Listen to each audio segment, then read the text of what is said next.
We're trying to change the scene in the go-kart world. We're trying to create short track racing. We're trying to create sprint cars, sprint karts.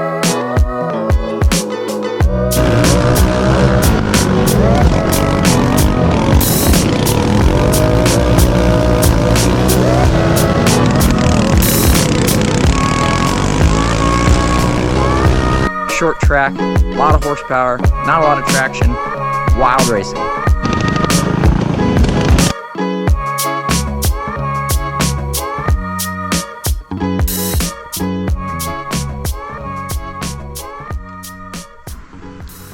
Hi, what's up guys? So admittedly, I've been pretty bad about updating you guys on our race program. You know, I get hung up on making race videos and it takes a lot of time. Plus working in the shop, you know, I get pretty busy. So I decided we'll just do a quick and dirty because that's better than nothing. And I wanted to kind of update you guys on the Team MRE race program. At this point in the season, we just finished round 3. We're getting ready to head into round 4 this Saturday. It's Thursday currently.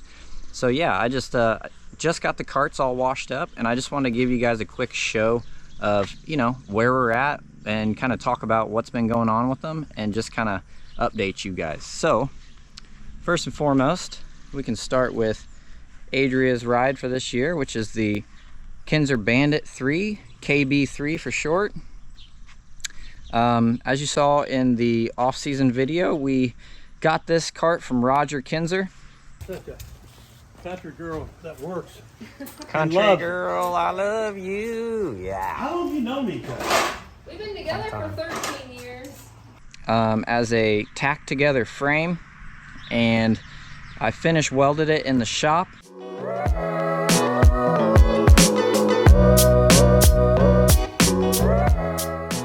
And then we finished putting it together and just buttoned it up, tidied it up. Or how your pedal was going.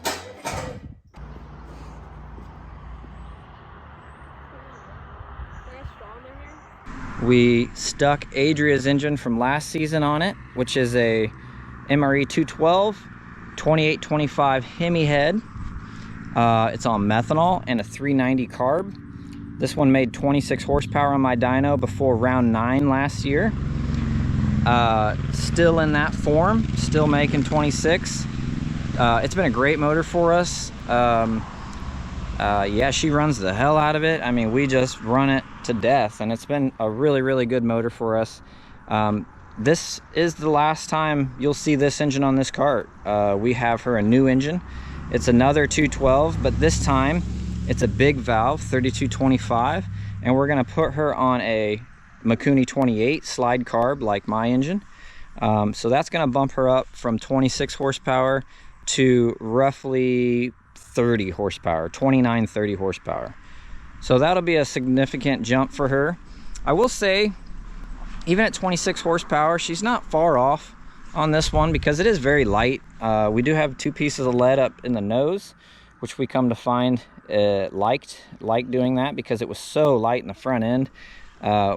We would get the front end nearly off the damn ground.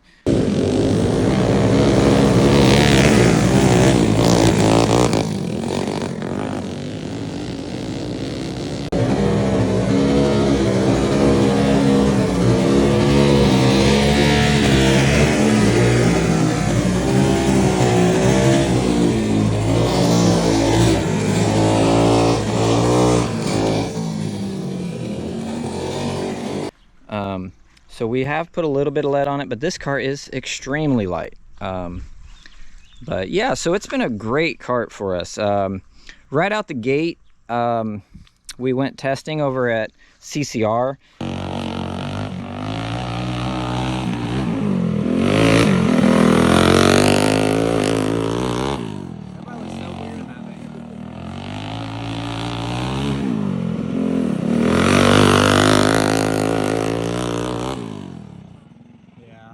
And we found that it was a little too eager to straighten itself out. It was a little too right front confident on the counter steer.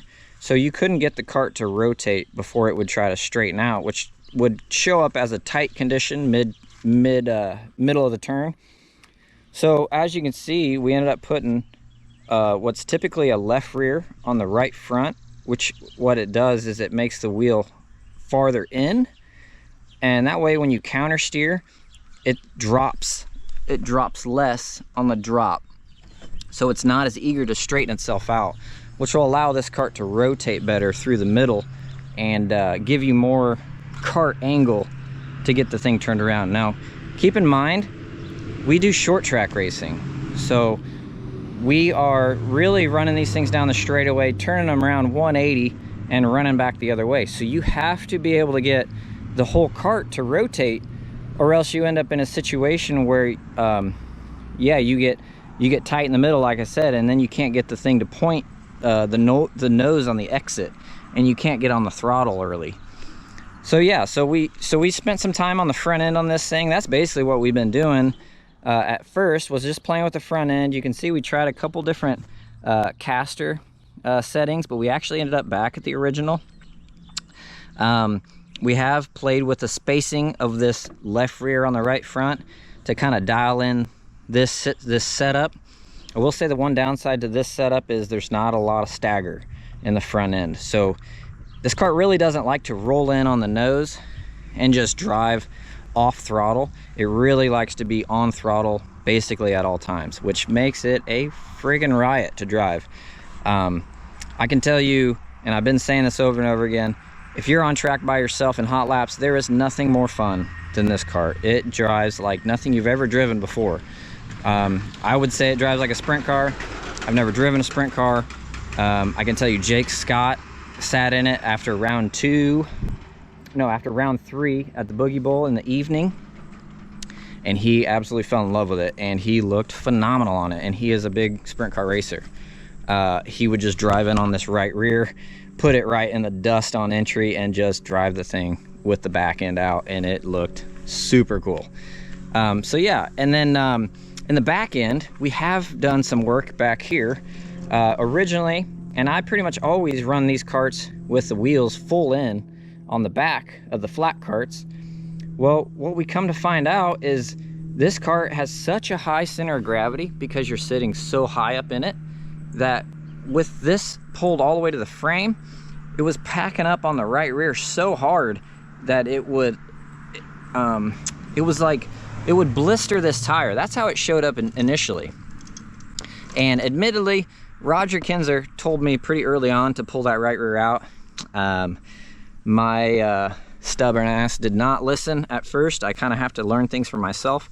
But after we went up to the North race and we had a pretty hot, slick track, we pulled it away and this tire was blistered really bad. So I'm sitting there thinking, okay, well, this is getting a lot of heat in it, and it was pulled in all the way. So I was like, well, if we push it out, it's going to take weight off it. And at the same time, what you're doing is widening that triangle. And so what we started doing is we started pushing this tire out and then putting air pressure in it too, because it needed to be able to lean on this tire without packing over on it. So we've been pushing this out and blowing it up, and Adria has said she loves it. Every time we do it, she likes it. So now we got this thing shoved way out, and it's seemingly doing really well. And at this stage, I think we might need a little more cross. We might need a little more left rear, right front. But you know, that's where we're at this stage. But this cart has, I can tell you, compared to the flat cart, we'll get to that one in a moment, but compared to a flat cart, this cart shows changes like that. Like, you can move a washer in the right front and it's a noticeable change. You can move a wheel out on the back, it's a noticeable change. That cart and every other flat cart I've ever dealt with, you got to get pretty aggressive on changes. Well, this cart, you don't. This cart you'll feel every little bit. It's something else. But yeah, so she's really liking it. I think we'll give her a little bit more horsepower, and I think that will help her, I don't know, fix mistakes. It might give her more mistakes, but who knows? You know, we all want more horsepower. But yeah, of course, the seat, you know, we maybe never showed you the seat pad, but this seat pad is just ultra comfy. This is a cut down Kirky, and this seat pad we actually got online, and it is super comfy. This cart is super comfy to drive. You can drive it all day long. Your arms aren't hitting the motor or anything. You sit nice and upright. One complaint, pedals are a little close to the driver, so your knees end up right up under the steering wheel. So we actually have the rails to build 3 more of these chassis right now, and it's basically just on me to do it. Like, you know, always biting off more than I can chew here. Got a lot of candles burning. But yeah, so we're gonna get on that and see what we can figure out. We'll do a couple little changes on the new ones. I do want to change the front end design. This is simple and it works, but I would like to get it more of a modern front end. But yeah, these carts are just something else. Just absolutely in love with them. Of course, there's the tank that I made for it. Not sure if I ever showed that in the video. So it's all mounted in there. I don't think it's hot anymore. No, it's not. So it's got the 1, 2, 3 bolts. Filler neck. I still need to put a fitting in the filler neck for a vent. There's the pickup. But yeah, simple as that. Should be nice and strong. I'd say so. Looks nice in there. But yeah, absolutely love this cart. It is something else. It's unique, it's fast, it's fun. Just absolutely love it. I just look forward to keep sorting it, keep making it better, and build the new chassis and see where we can get with those. So that brings me on to my cart. This is one I've been running. This is the Kinser. This cart, pretty good right out of the gate. The one thing we were struggling with right away was chains. The first couple races I was kicking chains. I got super lucky. Round 1, it kicked the chain off, but it stuck between the guard and the gear, and I was able to finish the race, and I got super lucky. I caused a yellow but did not have to go to the back. Again, I'm probably the guy putting on the show, so I got a little bit of benefit there.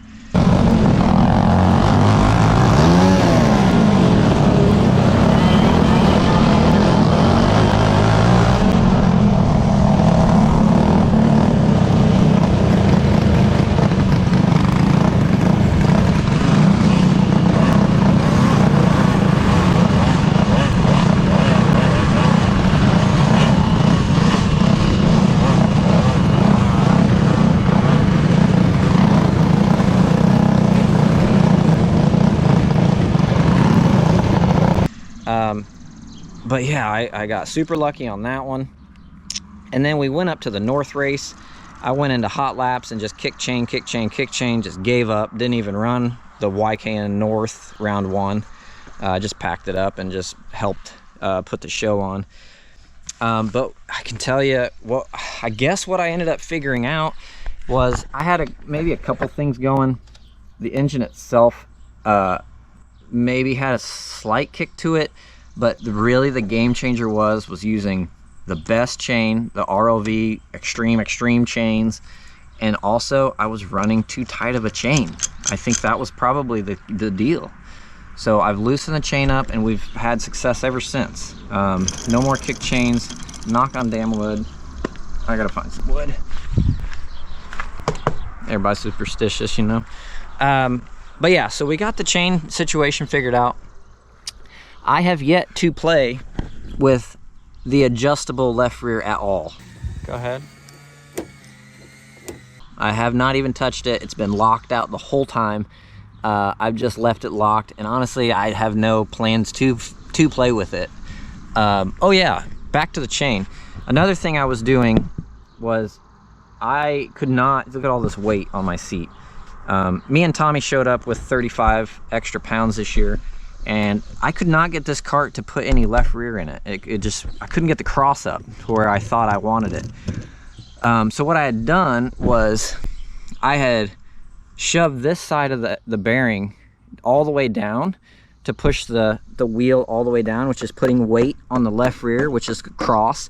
And then on this side, I had actually pushed it all the way to the top, which is again putting cross in it and taking weight off the right rear. I really liked the chassis that way, but as I started kicking chains, I decided to flatten the axle back out, and now I've got it full dropped both sides. So I'm trying to put rear percent in it, but now I have it flat. And I will say, ever since I've done that, I've not been satisfied with the forward drive. It does not have enough cross, in my opinion. But I've just been dealing with it because it finishes races, and which is always going to beat. It's always going to beat a kart that's got a bunch of cross that won't finish a race. So I think at this stage, I'm ready to try this again, to pick the right side of the axle up and see if I can't get back away with it, and see if we can't get some cross. Now we're headed into Thunder in the Holler, a night race. I don't really feel like I'm gonna need to go out of my way to get a bunch of cross in it. It's gonna be a night race with heavy track, so I probably won't do it just yet, but it's something I'll definitely do in practice. But yeah, and yeah, that's the back end. So in the front end of this kart, I figured out right away that I liked a bunch of caster, both sides. You can see I'm maxed out on the settings. It's just how I like to drive. I like to be able to pitch the kart, and I like to be able to wheel it, and I like the heavy caster, because basically what I've attempted here, you can see by kind of my settings, I've got everything in the front end is up on the top end. Trying to take weight off the nose. I'm trying to put rear percent in it because I'm wanting a kart that'll go forward. I'm wanting a rear axle kart. Again, we're racing short track. We want karts that'll drive hard, go forward really hard. Yes, it's kind of hard to turn in, but trust me, I can make it do that with throttle. So yeah, so that's been the goal here with the chassis, and I love this kart. I can tell you, between the seating position, the steering, my arm sits right here. You'll see me drive still one-handed.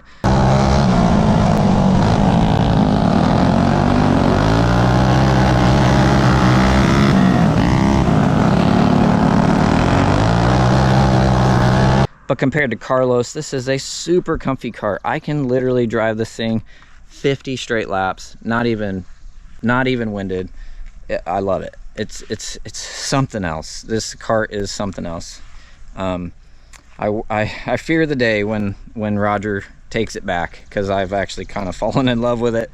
It's super unique. It drives like a motherfucker, and I really like it. And then as for the engine, so you know, this is I started off the season on the same engine like what she's on, which is a 26 horsepower 212. Same exact copy paste. The first time I took this thing out and was testing with it, I ended up breaking a rod straight down the middle. It was the wildest thing I've ever seen. I heard it knocking, I shut it off, and it didn't blow through the side of the case, but it definitely gave me a really cool souvenir in the end. So that pretty quickly made me decide that, okay, well, I gotta step my game up to the 2023 engine program. So what I ended up doing was I went with a Tillotson block. This is a 72 millimeter block, but I reused the crank from my old engine, my old 212. So it's a 55 crank, 72 bore, comes out to a 224. I call these a 225 just to show you the difference, that it's different than the Harbor Freight 224, which is a 70 bore 58 crank. So this is a small stroke big bore, and these have proven to make better torque and peak horsepower than the same 224 that does it with stroke. I'm on this type of engine, and so is DJ. Both of these motors made really strong horsepower, and I could not be happier with it. And I went with the KC head, which is the MRE Kitty Cat. It's a Wildcat based Hemi head, 3225 valves. These take a lot of machining and a lot of extra care to get them set up, but I'm telling you, they are the truth right now. These are the strongest cylinder head I have out right now. I've made the most horsepower out of these per cubic inch of any of them. And so this motor on methanol, well, let's think here. On methanol, this exact motor made 31.5 roughly horsepower, which honestly is a little softer than I thought it should. I don't know if that day my dyno was acting up. I did notice my brake was dragging the next day on the dyno. I'm not real worried about it. It's strong as hell. I know it is. But this same package, cylinder head package, made 33.5 horsepower on a 224 on Daniel Trickle's motor. Oh, got a phone call going. Again, we're doing quick and dirty. Sorry, Tommy, we'll have to call you back. But yeah, this is a very strong motor, and these carbs, again, the truth, the nice pedal ability of them. They have a nice long throw. They're super drivable. They'll sit and idle. They'll do everything you want them to. And I've been hard on this engine. Like I said, I kicked the chain at round 1. The tach saw 11,500 RPM. I pulled the head after that race, inspected everything, all good in the neighborhood. I put new retainers in it because they kind of pulled up a little bit, but the thing finished the race. No blown head gasket. I just went ahead and redid the head gasket. And then I've had this head off another time just to check things out, and it has yet to blow a head gasket one time. It's been a very, very good motor, and I have just driven the hell out of it. Could not be happier with it. I think for anybody wanting to get into this stuff and they have a little bit of money they want to spend, you know, they want reliability versus cost efficiency, talk to me, because this Tillotson block, this KC head, very strong combination.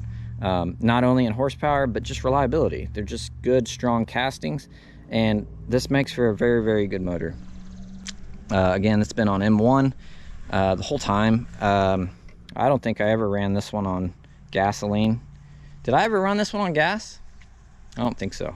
I don't think I've had this on gas. I think it just went straight to methanol. But yeah. So yeah, that kind of brings you up to date on mine and Adria's Team MRE program.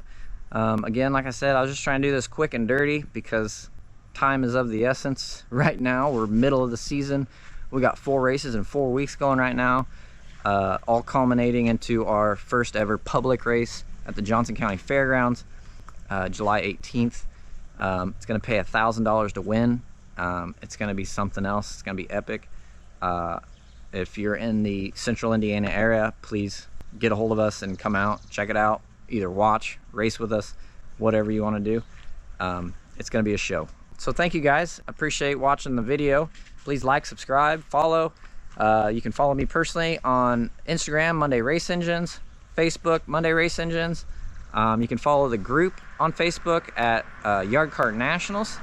And of course, you're on the YouTube. So please turn on your notifications, share the video, everything you can do to help push this thing along. I really appreciate it. And you know, we're trying to change the scene in the go-kart world. We're trying to create short track racing. We're trying to create sprint cars, sprint karts. We're trying to create something new here. Short track, a lot of horsepower, not a lot of traction, wild racing. So if you like what we're doing, please support us, and I appreciate you guys. We'll catch you on the next one.